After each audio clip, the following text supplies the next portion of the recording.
At work, I've been demoted. His face was solemn as he returned home. What? I nearly dropped the tea I was sipping. Recently, his business has performed poorly, and I was aware that there had been significant staff changes as a result of restructuring. However, I never thought it would strike Scott squarely. Nevertheless, as his wife, I believe it's critical to stand by him at difficult times. Well, I suppose we were simply unlucky. I said brightly, "Don't worry, I'm working too, and times are hard." Catherine is my name. I'm 50 years old. I work in the back office full-time right now. I live with my 72-year-old mother-in-law, Ethel, my daughter Julia, a sophomore in high school, and my husband Scott, who is 2 years older than me. Well, I don't always agree with Ethel. We only see each other when I'm at home because I work outside the house, so I've chosen not to worry about it. I stated to my child, "Your dad is a bit down because of the demotion, but try to act normally around him." But Scott began to express his annoyance. And that venting, well, it's commonly believed that individuals let their frustrations out on the people they trust the most, the ones closest to them. And sure enough, it was all aimed at me. "You've put on weight since we got married, haven't you?" he asked abruptly as he went by the next day when I was cleaning the hallway on my day off. What? Whoa, I'm 50 now. According to the gynecological literature, women often put on weight around menopause. However, based on the health examination conducted by my employer, I am not overweight, I responded. Then he said, "Ignore the medical examination. You have an ugly figure. You're simply being indolent. I'm ashamed to be seen with you if you're overweight because of your barrel-like form." When my husband abruptly said something so callous, I was speechless. "Ugly," he murmured, and shut himself in his room. What? What? What has suddenly happened? I pinched my own side. I can pinch it. When I pinch it with my thumb and forefinger, it fits snugly with the curve, and I can tell that I've gained more than enough. But why now, all of a sudden? I felt as if I had been pierced by an arrow that had come flying at me out of the blue, so much so that I forgot I was holding the magician wiper in my hand. It was that much of a shock. The wiper slipped from my hand, clattering loudly as it fell onto the hallway floor. From that day on, Scott's attitude towards me became increasingly harsh. To make matters worse, my mother-in-law seemed to have listened to that weekend's argument, and she jumped on it. Then the power doubled. As I was climbing the stairs with the laundry basket, intending to hang the clothes, my mother-in-law descended from the second floor. No, she didn't descend. She just waited at the top of the stairs. She'd remark things like, "Oh, how awful. If only you weren't so fat, we could pass each other on the stairs. I wouldn't have to wait here because only one person can pass due to your obesity." Furthermore, when I served fried chicken for dinner, she'd say, "Isn't this what's making you fat?" and would remove my plate. She'd suggest that the three of us who aren't overweight should eat. My gynecologist told me after middle age you either get fat or you lose weight. But my mother-in-law was on the thin side. My mother-in-law was skinny like a dried-up tree. But I was still able to tolerate her petty harassment. Such nuisances had been commonplace, so I was somewhat used to it. What really pierced my heart was my husband's behavior. Since that incident, my husband Scott stopped talking to me. There was no "thank you" or "that was delicious," even when I served him breakfast. He'd just silently eat and then get up. He'd silently enter and leave the bathroom. We still shared the bedroom, but he just turned his back and played with his smartphone. I couldn't stand being treated as if I were invisible. One night in the bedroom, I gathered my courage and asked, "Hey, did I do something to deserve being ignored?" He responded, "Not really. But I just don't want to talk to anyone other than humans." He went on to say, "I don't want to be seen as a family with someone this fat. If you care about me, lose some weight." Huh? I was disheartened by his words. But it's inevitable after middle age, and you know it, right? Even though I walk 1.2 miles for commuting, I'm trying my best in my own way. Indeed, I was trying hard to combat the weight gain due to aging. but he coldly turned his back, saying, "If the results aren't showing, it's the same as not trying. Don't talk to me anymore." From then on, he truly stopped responding to me. My mother-in-law continued to tease me about my weight, and whenever meat, fruits, or rice were on the table, she'd question, "Are you allowed to eat that? Are you aware?" And I ended up being able to only eat salads and boiled vegetables. Scott just watched all of this without saying a word, only moving his chopsticks in silence. I may be at the end of my marriage. I began packing my belongings in my spare time. If I'm going to be treated as heir by Scott, then maybe it would be better to just become invisible. When I told my daughter I'm thinking about going back to my parents' house, she responded, "Yeah, I get it. I've seen Grandma and Dad always pick on you during mealtimes. It's hard to watch. I'll go with you, Mom. We can live in your parents' house, and I can still go to high school from there." And now, tomorrow is the day when the demotion I've known about for a while kicks in right after the winter break. Scott came over with a smile, saying, "Let's have a drink, everyone, just this once." Starting tomorrow, the life without subordinates will begin for him. I wonder if he finds that unbearable. But by this time, I've lost the will to go along with it. Even his plastered-on smile is irritating. Scott says, "Let's have a nightcap during dinner. I'll make wine spritzers." This might be the first time he's spoken to me since the day after the announcement of his demotion. He adds, "Julia can have juice, and I'll make a wine spritzer for you too, Catherine." Then he places the prepared wine spritzers at 3 spots on the table. Strange. Why all of a sudden? When Scott turned his back for a moment to look for the TV remote, I sniffed the drink he had made. What? I smelled it faintly, but it was definitely that smell. I recognized the faint smell because I've used it in cooking before. How could he think to make me drink this? I won't stand for it anymore. My mother-in-law's harassment, being ignored by my husband. I'll pay them all back. The wine spritzer pushed me over the edge. "I'm sorry, could you get the camembert cheese from the fridge, Scott? It's from a local dairy farm and it's really delicious. I'm glad for the family time. Could you fetch it?" Thinking he should at least do that much when I expressed joy at family time, Scott headed towards the fridge. While he was away and before my mother-in-law and daughter sat down, I switched my drink with the one on the seat to my right. The right seat. It was Ethel's seat. Scott returned with the cheese. "Well, now that we've got the snacks ready, I'll call Julia and mother-in-law," I said loud enough for them to hear. "Dinner's ready." The two of them made their way to the dining room and took their seats. Just a regular dinner. Except I didn't have any meatloaf or cornbread. Salad, stewed chicken soup, and cheese. And wine spritzer. Julia was having juice. "Let's eat." Julia was the one who broke the silence. Scott and my mother-in-law remained silent. I sipped on the wine spritzer Scott had made. He was watching me closely. I smiled and said, "Yeah, it's good, huh?" Scott murmured something under his breath, but I ignored him. I dug into the salad and then took another sip of the wine spritzer. Suddenly, a beam of red liquid shot out from my mother-in-law. It reminded me of Godzilla's fire breath. "Wait, what? Grandma? What happened?" My daughter stood up in surprise as some of the liquid splashed her salad. "Did you choke? Are you okay?" Julia grabbed a towel and quickly returned. But as she returned and handed the towel to my mother-in-law, who wiped her mouth. What is that?" Julia voiced out in shock. "Grandma, your mouth, it looks like spicy cod roe." My mother-in-law began to freak out. "Hey, you." "He put it in my drink," she shrieked and lunged at me. I coldly brushed her hand away. "It wasn't me. Scott made it." Being brushed off for the first time and hearing that Scott was responsible for the dish must have been quite the shock. "What?" my mother-in-law screamed, her lips still covered in sauce, then turned to look at Scott. He was shaking.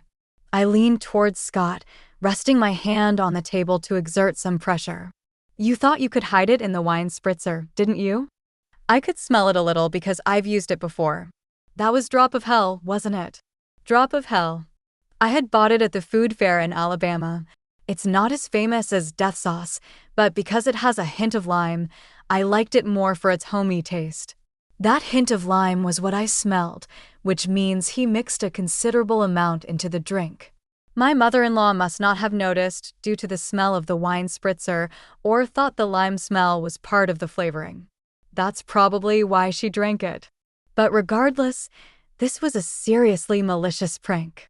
Extremely vicious. Wait, Dad did that. Julia wore a shocked expression. I actually intended for Catherine to drink it, Scott confessed. You should have exchanged it with yours. Frothing at the mouth, mother-in-law is also out of line. As soon as she found out it was meant for me, she wants to push it onto me. No way am I switching to that dangerous drink. I said in a low voice, maintaining my pressure on Scott. And then I cornered him. Explain why on earth you thought of doing something so outrageous. To this he replied, you were staying chubby and spicy food boosts metabolism, so I thought I'd make it. Wow, that's pathetic. What a lame excuse, I laughed sarcastically. Did he really think that explanation would be acceptable? Utterly embarrassing. Pressured, my husband hesitated and slightly moved his chair back. I'm not crazy. This is a legitimate reason to support your diet. Here, exchange this with your cup and drink it. I made it for you. I closed in the distance. My husband retreated. What are you saying? As the one who made it, you should taste it to see if it's delicious. Come on. When I got up, I took the cup containing drop of hell in front of my mother-in-law and threw it in front of my husband. I put it aside. Then I moved my face closer again. After ignoring me and treating me like air for so long, did you think I would honestly drink something you said you would make with a smile out of the blue? Didn't it occur to you in your empty head? Isn't it too childish? Come on, taste it. As the one who cooked it, you should take responsibility. I slammed the table. At that sound, my husband, thinking he could escape with a little more backpedaling, stood up from his chair and backed off. After a tense silence, drink it. A quiet voice spoke. My husband and I turned to the source of the voice. The voice came from our daughter, Julia. Julia started to speak as if she was squeezing out the words. Taking your frustration out on Mom, who supports you the most when things don't go well at work, and repeating cruel treatments. This is like a childish prank. I might not be supposed to say this to my parents, but it's too childish and unbearable to watch. Our daughter stood up too, and she continued, facing her father. Is it wrong to be overweight? Mom wakes up early and walks to work. And she also brings lunch, so it's not like she's not trying. Then she turned to her grandmother. And you're going along with it? Taking away my mom's dinner like fried chicken? What grandma is doing is like middle school seniors and juniors. It's embarrassing. At those words, a flustered Ethel began to make a confused excuse. That's not it. I'm just worried that Julia's mom won't gain any more weight. She must want to be seen favorably by her granddaughter. In fact, Ethel liked Julia. But this time, Julia was harsh. Compassion is something that is conveyed to the other person. It hurt to see Mom's dinner, despite Mom looking sad. I wouldn't call that compassion. Mom hasn't had any issues in her checkups, but still, taking away her side dishes is just mean. Ethel fell silent. And another thing. It seemed Julia was done talking to Ethel for the time being. She turned back to her father. Mom goes to the gynecologist every month and keeps herself active, but despite all that, Tad just ignores her because she's put on some weight. What's his deal? That atmosphere he creates by ignoring her mistakes makes the house feel so tense. Can't he see that? Even Colonel Sanders and Aunt Stella from the cookie ads are plump. There's a term called happy weight, you know.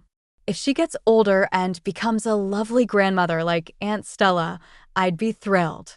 When I have kids and she's become a grandma, wouldn't it be great to say, Mom, you've come to some happy weight, and laugh about it?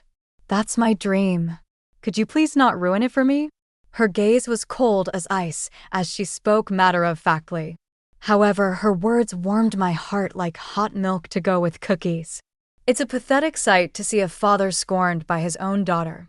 And one more thing, she directed her words at her father. If you're going to ignore someone because of the weight gain due to aging, you should realize that with your thinning hair, you could easily be overlooked yourself. The tension was palpable at the dinner table. Her biting words had brought a chill to the living room. It felt so cold you'd think that even a banana would freeze. It seemed she had said all she wanted to. After a pause, she turned to me. "That's enough, Mom. It's time to let it go. It will be better for you." Her words took me aback. It would be better if I let go? That's right, you should let it go. As I said earlier, my dream is to see you holding my child, saying, "You've gained some happy weight," and laughing for my sake. I want you to be happy because that's part of my dream, so please, let it go. Be happy and fulfill my dream. Her words filled my heart. Every single thing she said made me so happy that I didn't care about being ignored by my husband, the fat shaming from my mother-in-law, or the drink issue. Warm tears streamed down my cheeks. Yes, you're right. My vision blurred up with tears. "Hurry up, Mom." She patted my back and gave me a gentle push. Okay. I went to the kitchen and brought back a document I had been hiding for some time. "What?" My husband let out a startled exclamation. After about a month of being ignored, I started thinking, I have my bags packed. Let's each go our separate ways. I presented the divorce papers with only my name written on them.